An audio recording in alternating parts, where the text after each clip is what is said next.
ini nggak tahu ini saya memang bahasa Jawanya nul putul, kalau bahasa nul putul nggak tahu apa-apa masalah ini apa, kok ada jagung, ada apa ini dalamnya, kok ada putih-putihnya, ini ada lampu ladin ini lampu ladin ini gosok, kalau keluar duit nyaman kayak yang viral keluar duit itu. Ya, ini apa penjelasannya apa nih Pak?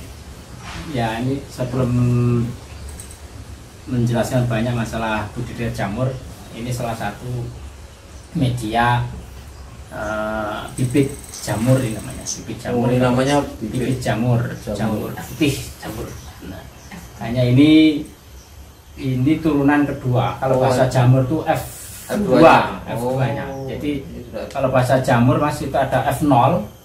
F0 itu memang dari awal indukan, baru diturunkan ke F1, diturunkan lagi ke F2 ini. F2 ini siapnya tebar ke media backlog. Media backlog yang mungkin Masnya tadi melihat kami cara produksinya, cara pengolahannya, mulai bahan bakunya apa, tadi sedikit kita sudah mempraktekkan.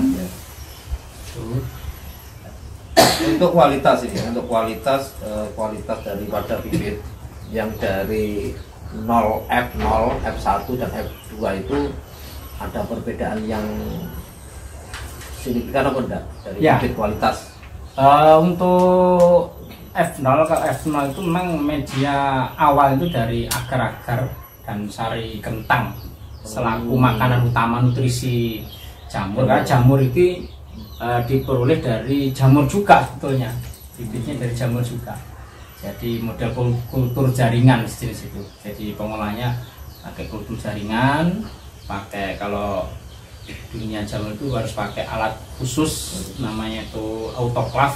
Sebetulnya ada kami autoclave itu untuk mensterilkan media ini Mas, media untuk selaku nutrisi makanan utama jamur itu.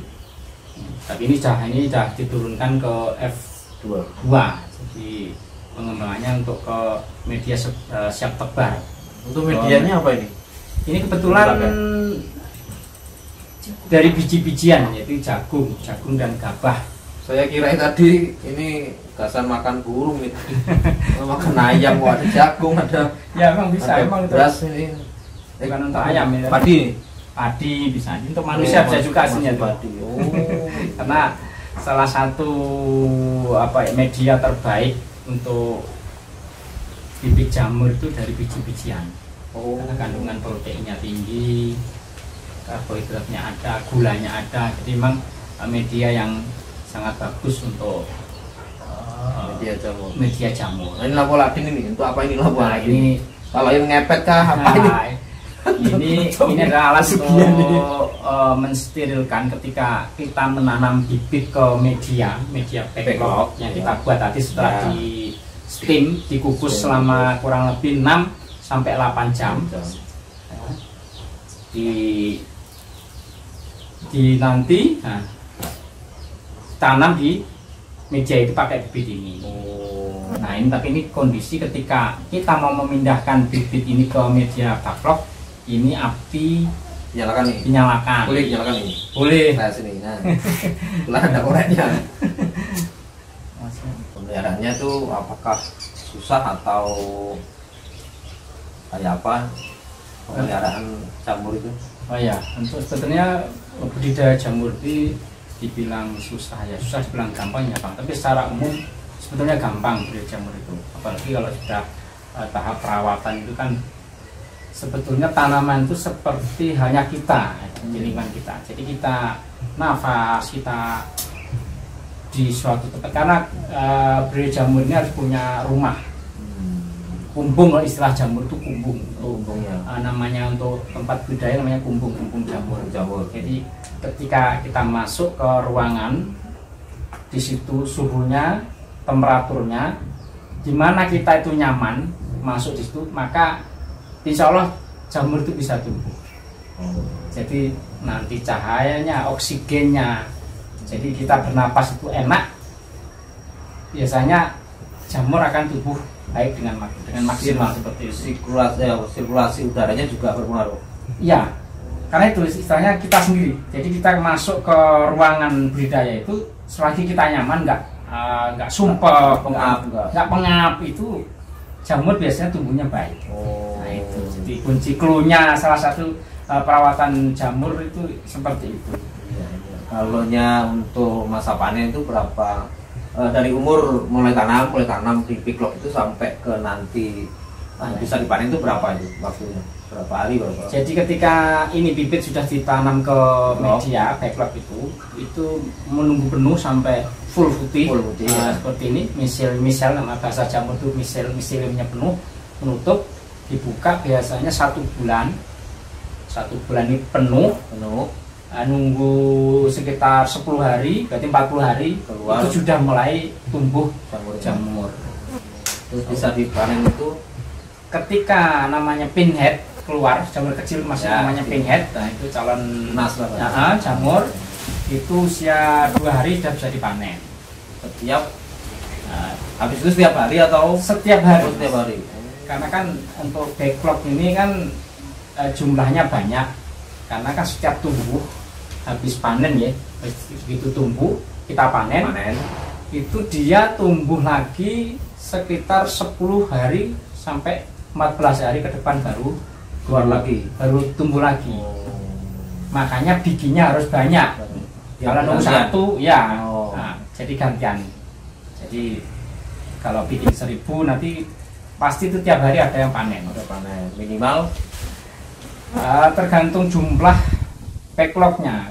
Tapi secara rata-rata untuk di wilayah Kalimantan ini terbaik, ukuran baik itu puncaknya itu dalam 1 backlog nanti yang kita bikin itu 1 musim rata-rata itu 4 on sebetulnya per backlog, 4 on per musim. Nah, tumbuhnya jamur itu 1 musimnya itu 4 sampai 5 bulan. Backlog itu usianya itu 4 sampai 5 bulan. Baru ganti lagi. Bikin backlog yang baru lagi. Bikin baru lagi. Mulai ya yang saya jelaskan tadi sama cara-caranya. Untuk hitung-hitungan ekonomis bagi pemula, ini kan harus tahu nih hitung-hitungan ekonomisnya. Itu apakah bisa dikerjakan untuk menambah penghasilan, itu kan kita harus tahu juga ini. Untuk ekonomisnya gimana nih? Makanya kan saya tadi bilang tadi untuk usia masa dia menghasilkan dalam 1 musim itu 4 on. Sebetulnya bagi teman-teman yang mungkin kesulitan akan budidaya jamur mulai awal kan agak ribet nih ceritanya, karena kan prosesnya juga lama. Tapi kalau sekalian beli media yang siap panen, nah, itu kan kalau beli ke kami Pak, di kami itu di tempat itu 1 backlog 5.000 itu sudah siap panen. Dengan hitung-hitungan kita ambil per 1000-nya ya. Jadi per 1000 ya. Jadi per 1000-nya 5 juta berarti. Dalam 1 backlog 1 musim itu 4 on, berarti 4 kali 1000 berarti 4 kintal. Iya kan, 4 kintal ketemunya itu. Dari 1000 backlog itu nanti dia menghasilkan 4 kintal jamur segar. Ya. Oke, jadi dari analisis usahanya kita hitung-hitungnya gini, saya juga menghitungkan. Jadi dari tadi per 1000 backlog. Jadi per 1000 backlog tadi per backlognya ketemu atau menghasilkan 4 on selama 1 musim. Satu musim yaitu kalau di jamur tiram itu 5 bulan masa produktifnya. Jadi 4 on kali 1000 tadi ketemunya 400 kilo atau 4 pikul kalau kita 4 kuintal. Itu kalau harga sekarang di harga pengepul ya? Iya, pengepul itu di kisaran 25.000. Kalau kita ke pasar, sudah pasar tradisional, pasar yang apa kita beli di pasar eceran itu sudah kena berapa? Kalau musim panas seperti ini biasanya harganya naik. Kalau di konsumen itu 40 per kilo rata-rata. 35 sampai 40 per kilonya. Ya, 35 sampai 40.000 untuk 1 kilonya mentah.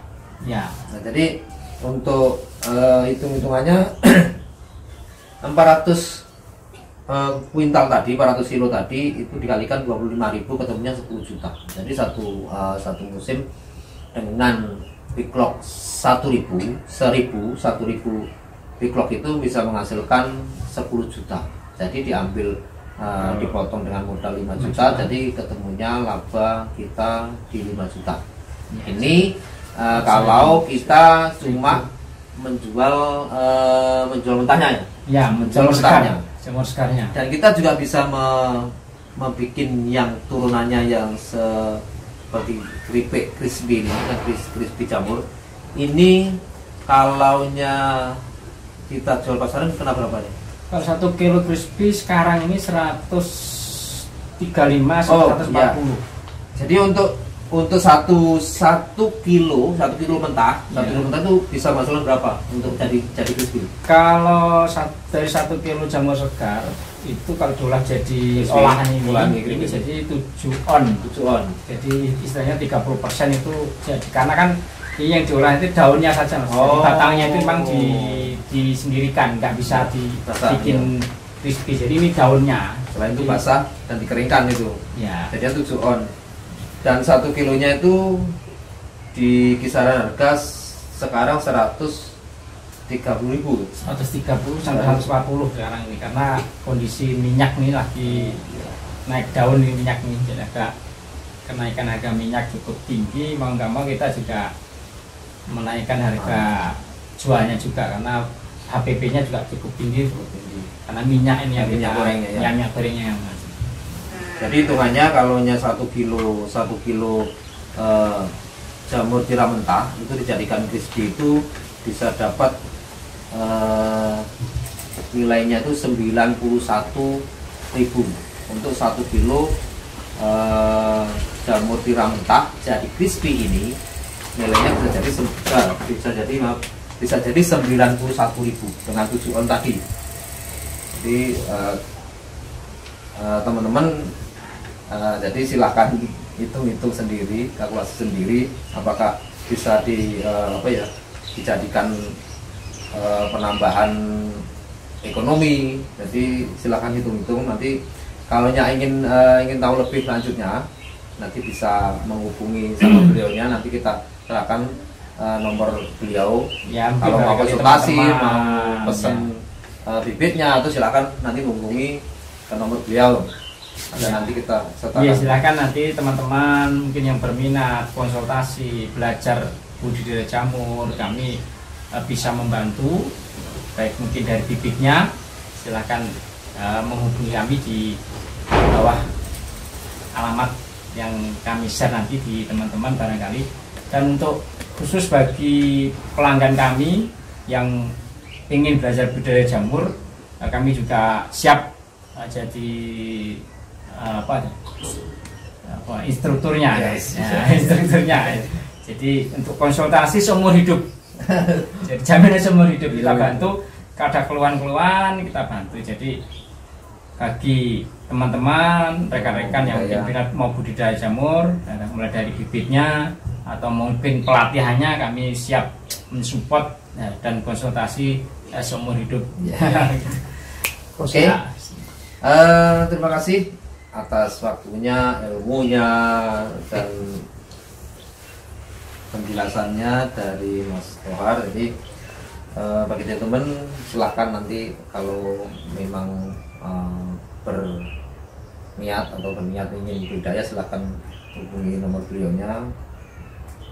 Jadi sekian dulu penjelasan kita, kupasan kita untuk inspirasi Banua budidaya jamur tiram, yaitu dari narasumber kita Pak Mutohar, Pak Mutohar, yaitu di alamat Desa Telaga, Kecamatan Lehari, Kabupaten Tanah Laut.